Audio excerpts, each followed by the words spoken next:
Bienvenue dans Regard sur, mesdames, messieurs, bonsoir et très heureuse de vous savoir nombreux en train d'attendre notre grand rendez-vous d'actualité, cette émission qui aborde pour vous les différents sujets d'actualité, cette actualité qui reste dominée par la situation sécuritaire dans l'Est de la République démocratique du Congo, particulièrement à Béni, mais aussi sur le prochain dialogue politique, ce dialogue qui doit probablement réunir les membres de la majorité présidentielle, particulièrement son autorité morale Joseph Kabila et les gros poissons de l'opposition. C'est donc là les différents sujets qu'on va aborder ce soir avec mon invité. Le regard de ce soir s'est rapporté sur Christian Lusakweno. Bonsoir Monsieur Lusakweno. Bonsoir, et merci de nous honorer ce soir et d'avoir répondu à notre invitation. Je rappelle que vous êtes journaliste, un excellent journaliste, je dois bien préciser, mais aussi administrateur général de Top Congo FM. Comment allez-vous? Je vais très bien, merci. Et vous? Merci, c'est bon. Enfin, en tout cas, d'entrée, je vous dis que je suis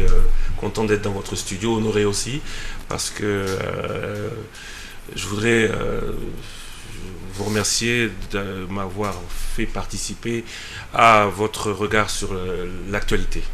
Alors, Christian Lusakweno, comment se porte Top Congo FM, cette grande station de radio, c'est-à-dire qu'aujourd'hui, vous avez connu beaucoup d'évolutions, vous êtes sur Apple, vous êtes vous êtes très très opérationnel sur le net. Comment se porte Top Congo FM en bref? J'ai envie de dire mieux que le Congo, au regard de ce que je vous ai entendu dire dans le titre, dans le sommaire de l'émission. Top Congo, c'est des efforts depuis 13 ans, bientôt 13 ans.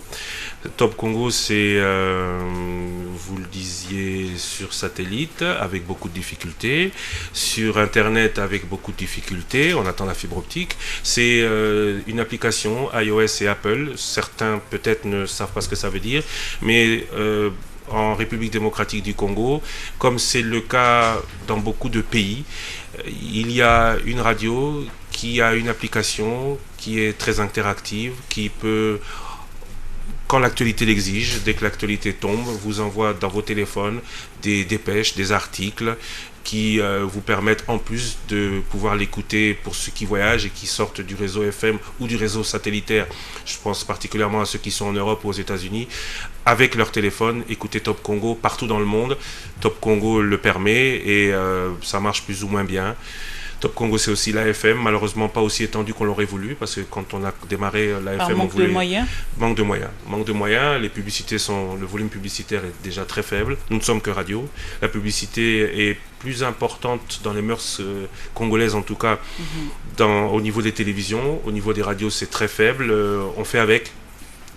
Et avec les faibles revenus publicitaires, il est difficile de pouvoir s'étendre un peu partout comme on aurait voulu. Aujourd'hui, qu'est-ce qui paye le plus aujourd'hui dans ce monde, Christian Lusakweno? Est-ce les publicités seulement ou des relations politiques avec des politiciens, c'est-à-dire aujourd'hui des émissions qu'on reçoit des politiques? Qu'est-ce qui paye le plus, qui fait en sorte qu'aujourd'hui une radio puisse survivre? Je vais être clair avec vous, les émissions où on reçoit les politiciens, Top Congo n'en a pas.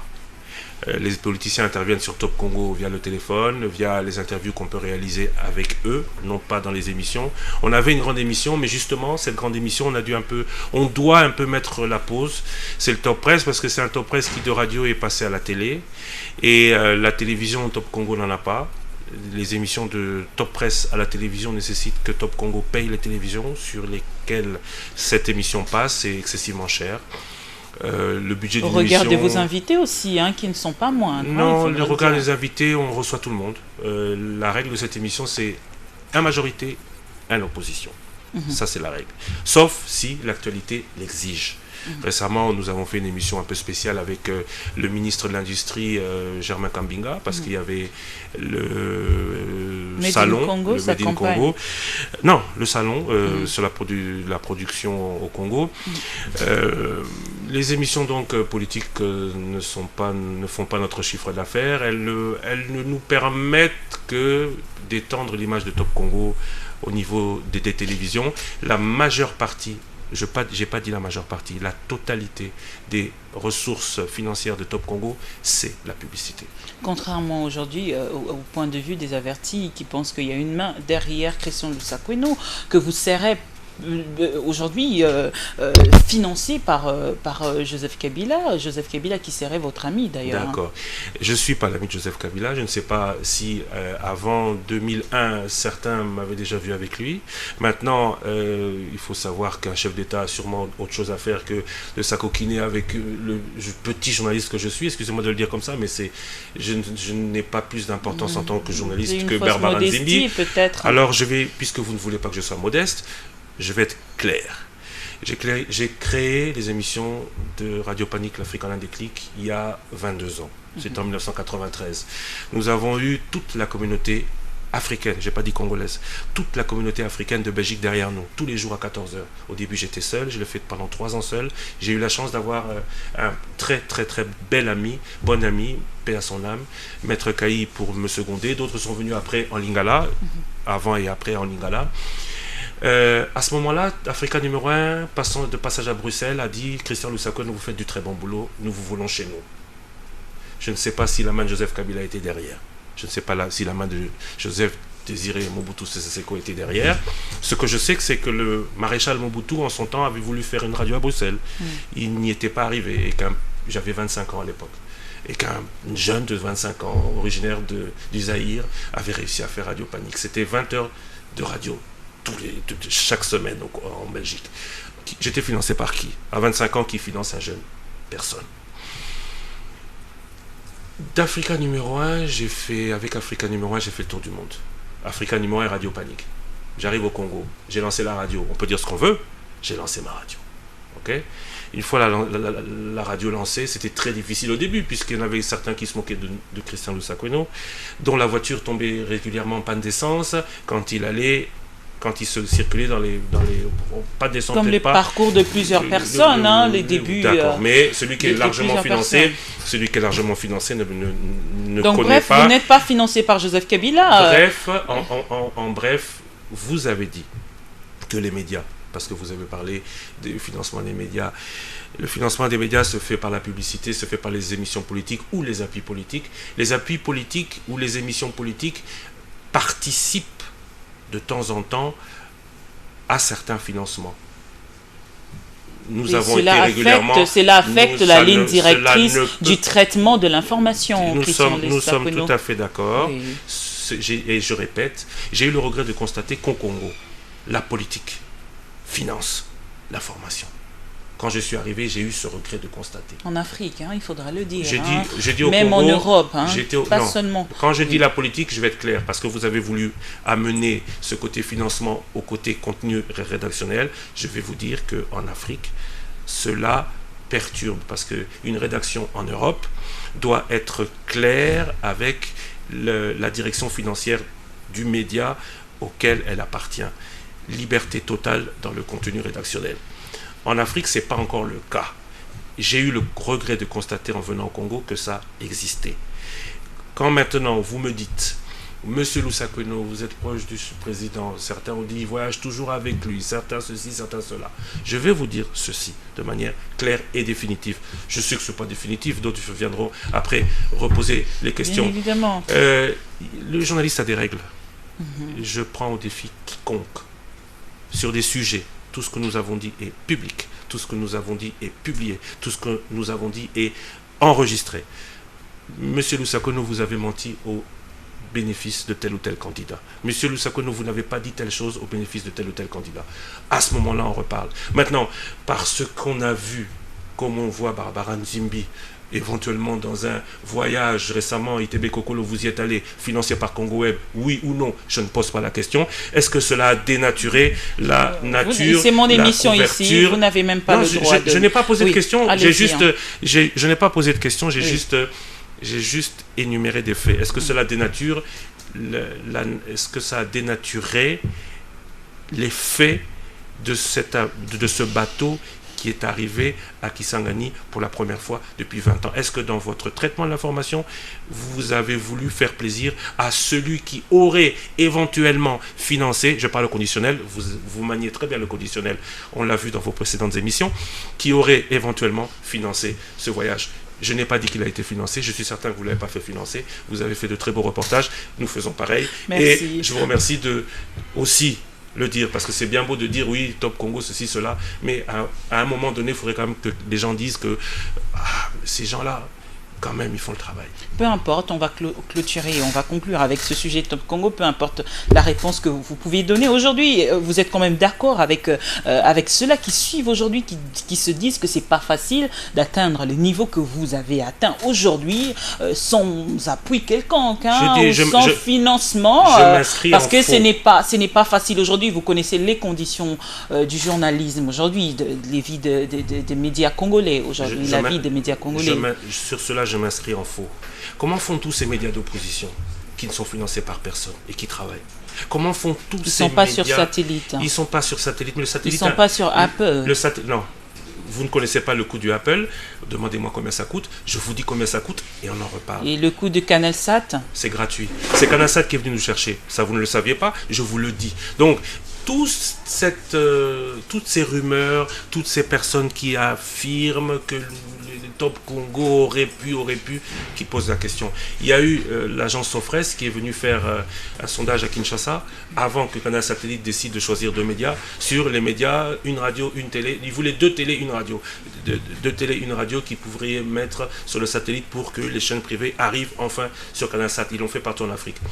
Au Congo, j'étais en voyage, vous savez, j'étais en voyage. J'ai reçu un coup de fil. Monsieur, c'est Canal Satellite. Nous vous appelons de Paris. Est-ce que vous êtes d'accord? Je dis, moi... Donc la proposition était venue. La venue de... Je suis né et grandi en France. Ce qui n'arrive pas tous les jours. Ce qui n'arrive pas tous les jours. Nous sommes d'accord. Je me suis senti tout fier. Je suis né et grandi en France et je me suis senti, tout fier que ce soit quand même la France qui m'a formé, qui m'a donné le jour, qui m'a formé, qui disent, Monsieur Lusaka, nous vous voulons. Ok, j'ai dit, je suis d'accord, mais attendez, avant d'accepter, je veux savoir ça coûte combien. Monsieur Lusaka, non, c'est gratuit. Pourquoi aurais-je dit non? En même temps que nous, et je tiens aussi à le féliciter, il y a eu d'autres médias qui sont venus et qui arrivent. Parce que le fait ces médias-là qui ne disent pas en tout cas ce que vous dites aujourd'hui, qui ne donnent pas cette impression, il faudrait le dire, c'est-à-dire qui pense au fait qu'il donne l'impression que ça coûte très cher aujourd'hui d'accéder au bouquet. Je ne sais pas de qui vous parlez, mais je sais que lorsque nous sommes arrivés sur CanalSat, la télévision qui était mise sur le satellite en même temps que nous, cette télévision, et nous avons officiellement dit avec Jean-Claude Chipama, qui est le directeur général de Canal Plus RDC, que tout était gratuit.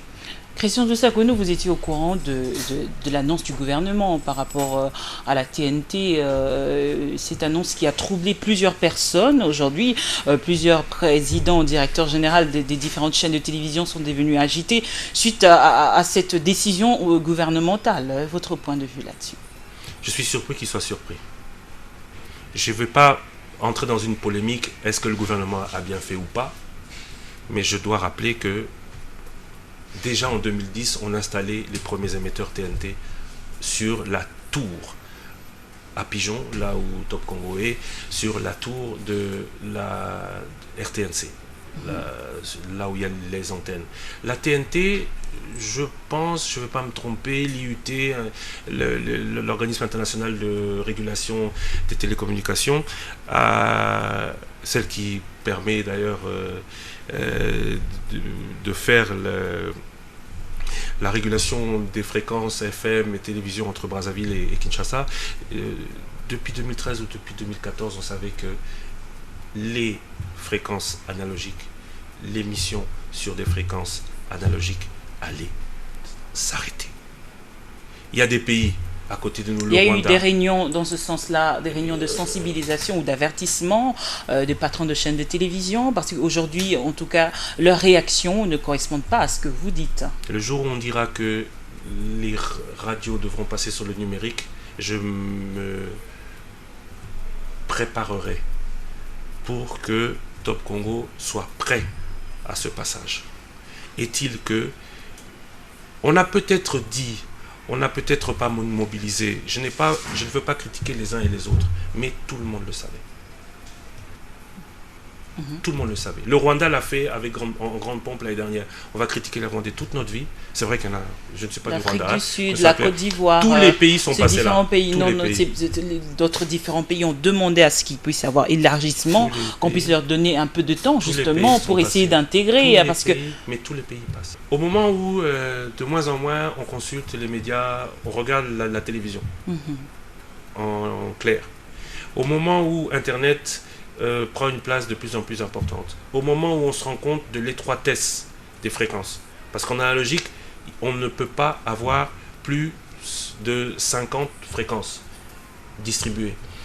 Au moment où on trouve une technologie qui permet, d'avoir de meilleures qualités d'image, ça c'est la TNT. 2, de pouvoir porter autre chose que de l'image. Avec quelle population? Cette population qui vaut en dessus de $1, Christian Lussakweno, il faudrait en tenir compte aujourd'hui. Est-ce qu'il y a eu mobilisation, sensibilisation de la population? Je ne vous parle pas. Ou le gouvernement l'a fait d'une manière unilatérale? Attention, je ne vous parle pas de la politique du gouvernement.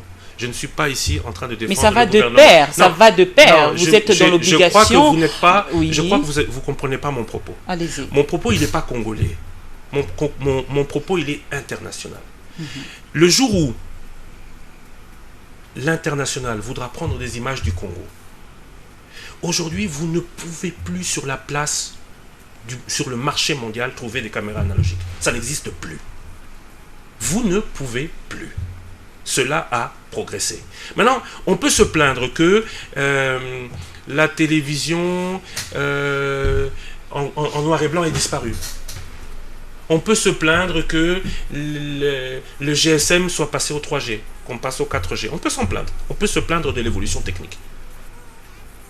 Mais que la RDC décide de rester dans l'analogique, j'ai rien à dire. Si toutes les télévisions, si le gouvernement décide de rester dans l'analogique, je n'ai rien à dire.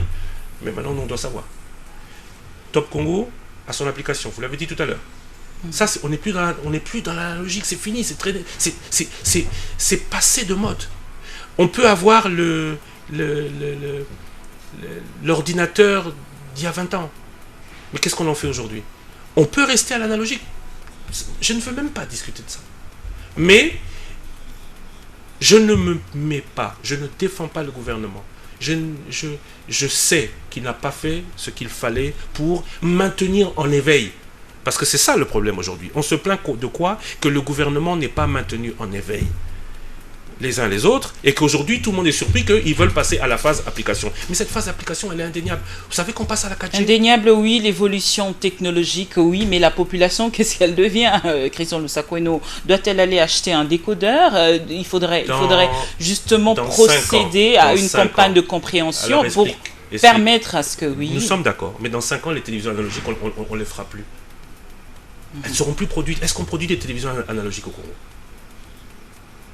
Est-ce qu'on les produit? Alors si vous dites oui, on les produit, alors protégeons notre marché. C'est dans 5 ans, pourquoi ne pas laisser 2 ans peut-être? Ah voilà, maintenant c'est pourquoi. Mais à un moment donné, il faut commencer. À un moment donné, il faut... Et puis il faut respecter aussi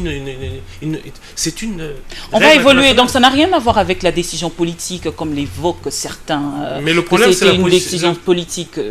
Oui, mais non, le problème aujourd'hui, c'est... Moi, comprenez-moi bien, je ne suis pas dans la politique.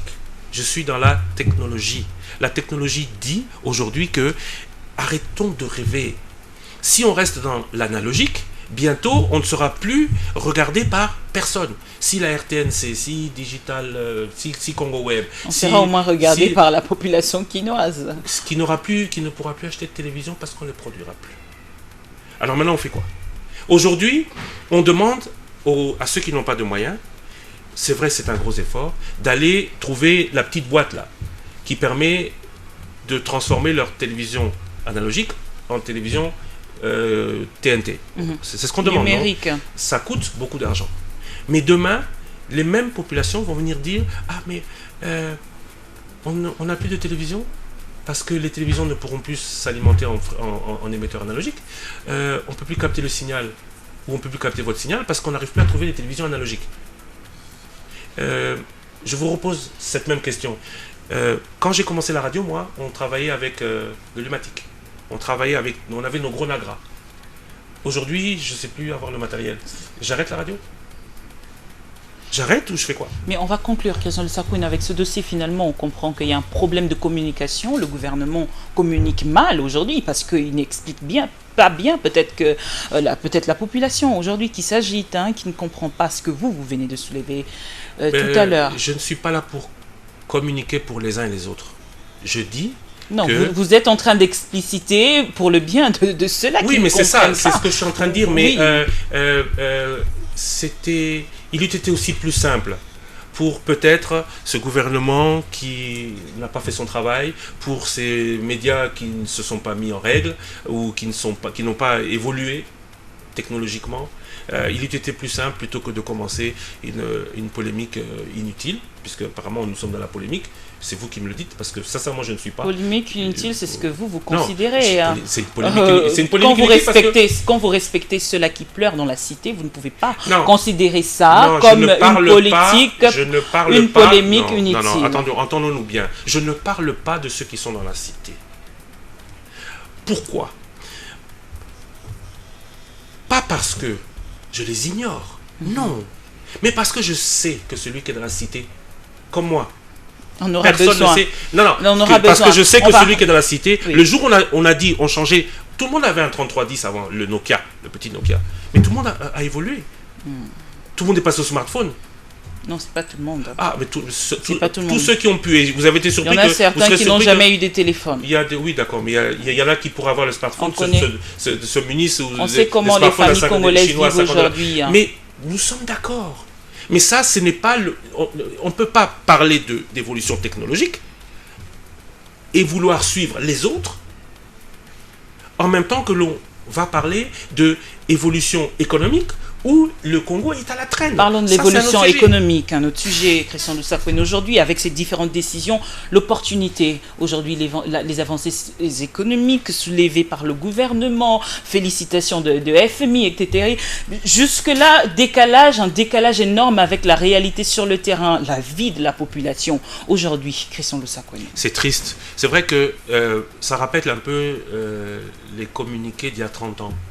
Au début des programmes d'ajustement structurel, au début des années 80, on parlait de cadrage du cadre macroéconomique, cadrage ou stabilité du cadre macroéconomique, on parlait de stabilité de l'inflation, on parlait on nous a toujours parlé de tout ça. Mais attention, à un moment donné, il faut se rendre compte qu'il n'y a qu'une seule chose qui change la donne. Une seule. C'est-à-dire? C'est pas le gouvernement, c'est la production. Il faut que le pays produise. Produise quoi? Aujourd'hui, on ne produit rien. La seule chose qu'on produit, c'est les mines. Et la responsabilité incombe à qui? La responsabilité incombe au gouvernement, parce que le gouvernement doit pouvoir mobiliser les investisseurs qui sont partis. Il y a 30 ans, il y avait des industries qui tournaient ici. C'est le gouvernement qui n'a pas de politique de production, c'est ce que vous voulez dire? C'est le gouvernement qui n'a pas dont la politique d'appel aux investissements ne semble pas porter ses fruits. Parce que le gouvernement ne peut pas être un acteur des investissements. Le gouvernement doit faciliter les investissements. Sauf si on se retrouve dans cette société communiste où le gouvernement s'occupe de tout. Aujourd'hui, qu'est-ce qui manque au Congo? Il manque une classe moyenne. Il manque cette classe moyenne qui consomme. Il manque cette classe moyenne qui va consommer parce qu'elle va avoir un salaire, qu'elle aura eu des sociétés PME, PMI, petites et moyennes entreprises et industries, ou petit artisanat, ou pas forcément les grandes industries. Au Congo avant, on faisait des voitures, oui, mais on faisait aussi des chaises en plastique, on faisait aussi des ballons en plastique. On ne devait pas, monsieur paix à son âme, Augustin Dokolo produisait cultivait dans sa ferme de Sombala des ananas. Mais toutes ces productions, à Massimanimba, la plus grande palmeraie de la province du Bandundu, tout ça c'est où? Tant que la République démocratique du Congo ne produira pas, on a beau stabiliser le cadre macroéconomique, indispensable, parce que, attention, il faut le dire, si on n'a pas un cadre macroéconomique... stabilité qui a toujours existé, hein. Selon l'ancien Premier ministre Mouzito, cette stabilité qui a toujours existé. Cette stabilité... Et on n'en parlait pas beaucoup, parce que l'objectif... on doit en parler beaucoup. je suis revenu au Congo. En tout cas, à son époque, on n'en parlait pas 2003. beaucoup, comme cette époque Parce de que- Matata. non, nous Pogno, sommes- ça- c'est devenu carrément une chanson Vous parlez de tous les jours. Vous parlez de communication, chacun fait sa communication. Ça Allez-y, c'est là on est que dans, non, c'est une question. non, vous parlez de maintenant. Là c'est pour vous dire que ça c'est la communication de Matata. C'est à lui qu'il faut poser la question pourquoi il en parle tant, pas à moi. Mais en 2003 quand je suis arrivé, 1 franc congolais ou $1 c'était 300 francs congolais. Ça a beaucoup bougé jusqu'à 2007-2008. Depuis 2008-2009, je crois qu'on est 900-900, on n'a pas bougé. Stabilité du cadre macroéconomique. Très bien. Stabilité du cours du change. Très bien. La production des minerais a augmenté. Ce Très qui bien. affecte la stabilité de l'inflation aussi. Mais, mais à part les minerais, rien d'autre. Alors maintenant, comment pouvons-nous imaginer que cet argent soit redistribué? Deux cas de figure. Si ce sont des minerais qui sont exploités par des particuliers, ces particuliers réinjectent cet argent dans l'économie congolaise et chacun consomme. Mais ça voudrait dire que chacun travaille à un moment ou un autre de cette production des minerais. Mais c'est pas le cas. Les minerais c'est c'est beaucoup au Katanga, un peu beaucoup au Kivu et au Bas-Congo. Et ailleurs, il n'y a pas. À Kinshasa, il n'y a pas en tout cas. Ce qu'il lui fallu, c'est que cet argent généré aille dans les infrastructures et aille dans ce qu'on appelle l'amélioration du doing business. De telle manière que si aujourd'hui Barbara Nzimbi, qui se pose peut-être la question de savoir, qui a posé la question tout à l'heure à Christian Lusakano de savoir comment il a fait sa radio, Barbara Nzimbi peut trouver 30 000, 40 000, 50 000 dollars de par elle-même ou dans des prêts auprès d'une banque, créer sa propre radio et créer ainsi de nouvelles richesses. Ce sont ces nouvelles richesses qui vont faire que le Congolais, le petit Congolais comme moi, comme vous, comme celui qui a la cité qui dit que vous dites ne peut pas avoir Je voudrais vraiment qu'on puisse être simple pour la bonne compréhension de tout le monde aujourd'hui, avec la stabilisation du cadre macroéconomique, à quand les conséquences de cette stabilisation, c'est la question principale aujourd'hui que se pose cette population. La stabilisation est présente. Ok, félicitations. Elle est là depuis 6 ans. Ça, vous venez déjà de le dire. D'accord, mais, et je le répète, tant qu'on n'aura pas créé d'alternatifs, de solutions alternatives à ces minerais, tant qu'on n'aura pas créé de solutions alternatives, tant qu'on n'aura pas de diversification de l'économie nationale, c'est bien cela. Il faut arrêter.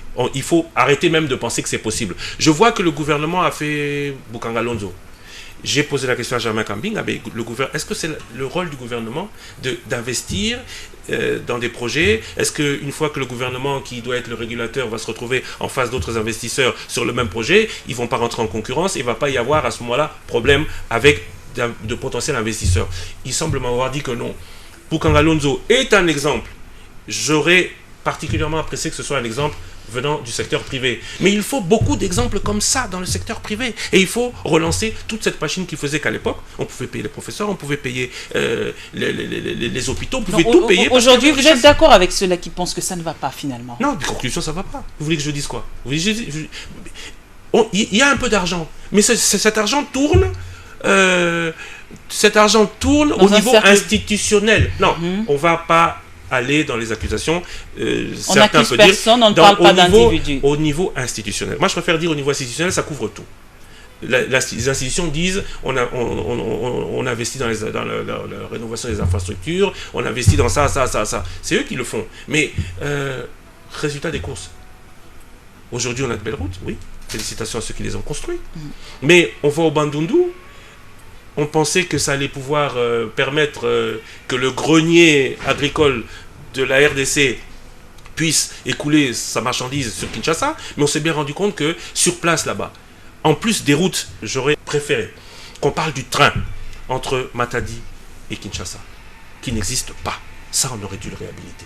Parce qu'on va construire une route, Matadi-Kinshasa, 10 fois, 50 fois, les camions passent dessus, ils détériorent la route. Le principal pour la province du Bas-Congo... Vous pensez que les priorités aujourd'hui ne sont pas... Les priorités sont peut-être à mieux définir. Mais attention, les priorités sont souvent fonction des moyens à disposition. J'aurais préféré, je parle de ma position, moi qui ne maîtrise pas ces chiffres totalement et qui ne sais pas ce qu'il est possible de faire quand cela est fait. Tout ce que vous avez, ce sont vos 2 pieds sur terre, c'est clair. J'ai les 2 pieds sur terre, mais 2 pieds sur terre dire que quand même, on aurait pu remettre le train. On aurait pu remettre le train. Alors, Christian Lussakweno, aujourd'hui, Julien Paluku propose au gouvernement de faire souvent des troïkas sécuritaires, quelque chose de très important, parce que l'insécurité continue à battre son plein finalement, une proposition qui a été soutenue par plusieurs personnes. Julien Paluku va même plus loin. Arrêtez de faire vos troïkas économiques. La stabilité, on l'a acquise, et c'est pas tous les lundis ou en vous réunissant tous les lundis que vous allez entretenir cette économie. Par contre, vous avez besoin, après avoir réhabilité ou fait en sorte que l'économie soit stable, on a tout à fait besoin de réhabiliter la sécurité. Pensez-vous que le Premier ministre n'y pense pas? Ils ne font pas des réunions sécuritaires? Je constate que... En tout cas, ce sont des réunions troïka stratégiques qui sont médiatisées. Je constate que le gouverneur du Nord Kivu, qui en la matière est le mieux placé pour le savoir, s'en plaint.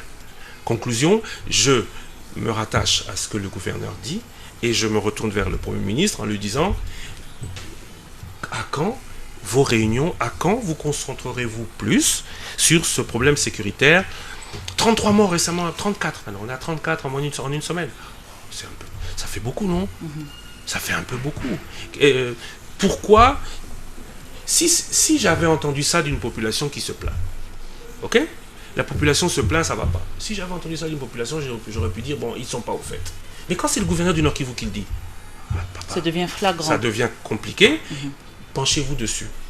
Faites-le ou... et est-ce que le Premier ministre a réagi depuis lors? Parce que ça fait quand même quelques temps. Vous êtes journaliste comme moi, vous aurez constaté avec nous qu'il n'y a pas eu de réaction encore.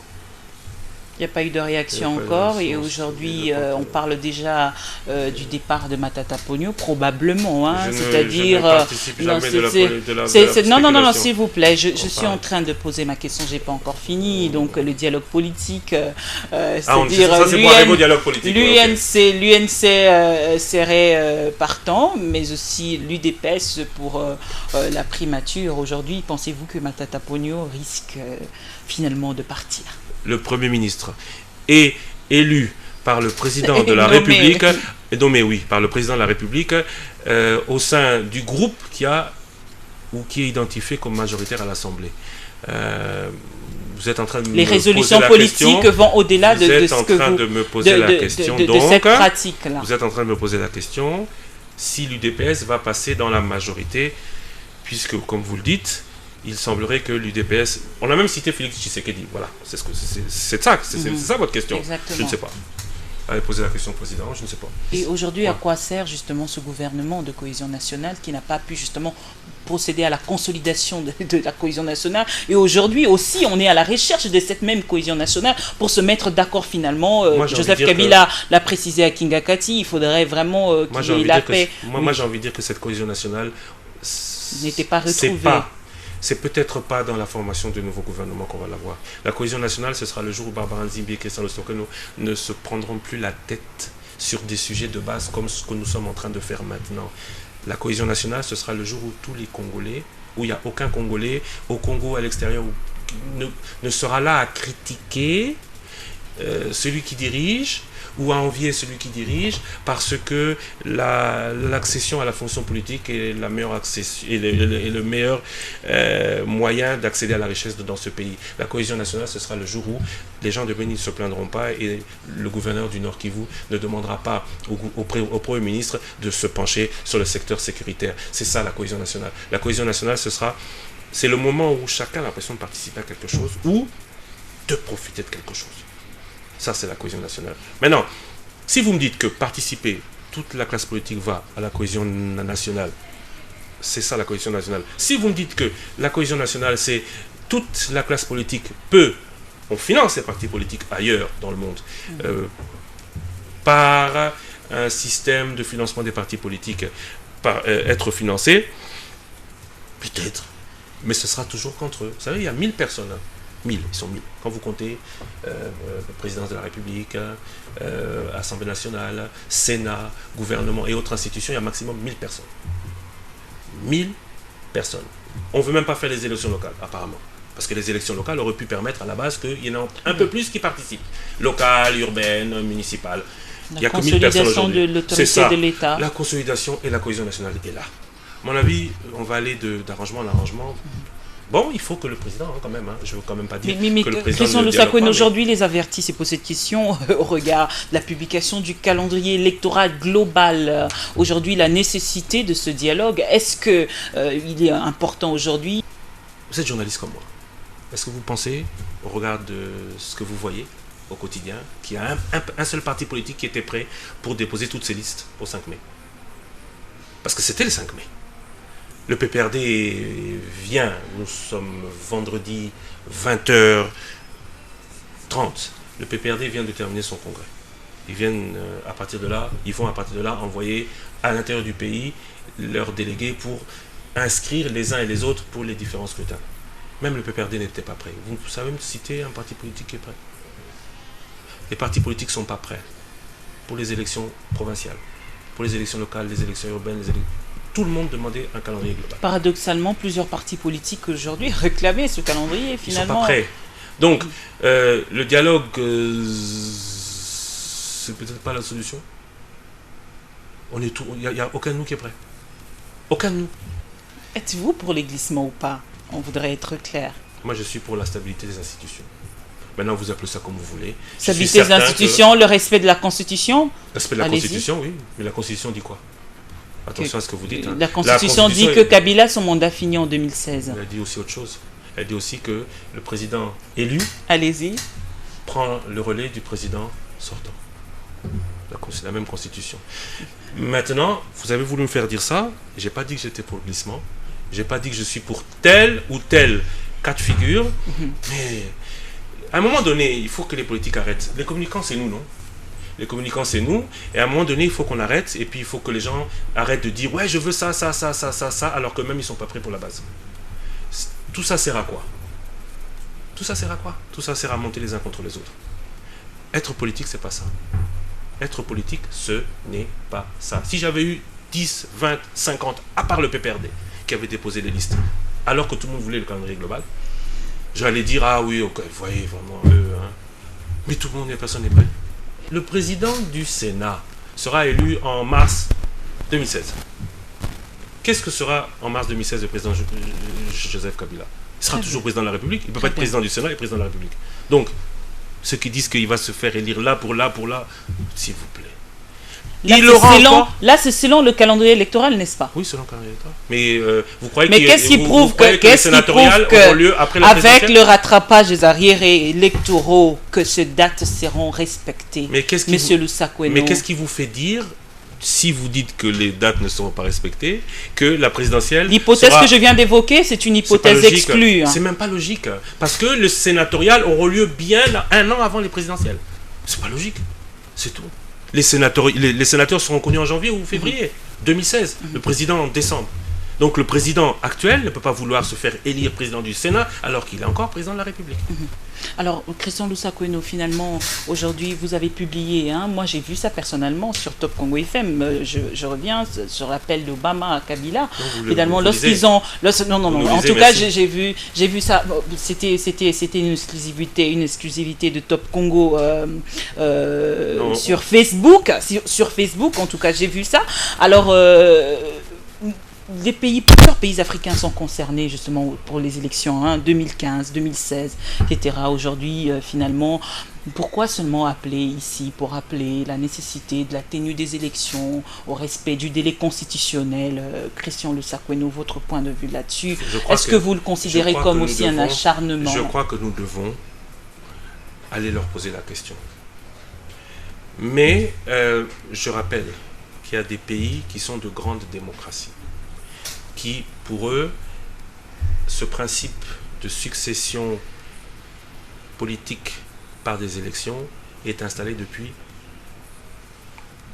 plusieurs siècles. On vote en France depuis 1789, 1776, 76 pour ceux qui... aux États-Unis. C'est logique que, et ça c'est aussi mon point de vue, c'est logique que les élections soient organisées dans les temps. C'est tout à fait logique et c'est même indispensable. Les réactions extérieures aujourd'hui, parce que les élections, c'est plusieurs pays d'Afrique. On a vu ce qui s'est passé au Burkina Faso, au Burundi. Pierre Nkurunziza qui serait revenu. Hein, non, il est revenu. Il est revenu finalement à Congo Bujumbura. Top Congo a interviewé son porte-parole. Maintenant, j'ai entendu beaucoup de gens dire qu'il veut glisser, il veut se représenter. J'ai entendu le président dire je vais respecter la Constitution. Alors maintenant, entre les gens qui disent, entre même ses partisans qui disent, aujourd'hui, Pierre Nkurunziza dit qu'il a le droit. La Cour constitutionnelle burundaise a dit il a le droit. Et le président Obama qui dit, le président Obama qui dit que le président officiel, le président légitime reste Pierre Nkurunziza. Il a dit aussi, oui. Il dit aussi qu'il n'a pas le droit à un troisième mandat. Mais Pierre Nkurunziza a dit, il a répondu. Il s'est exprimé hier sur RTNB, il s'est exprimé plusieurs fois, il a dit que le premier mandat, je l'ai fait parce que à l'issue de la guerre, c'est moi qui ai gagné. Des accords.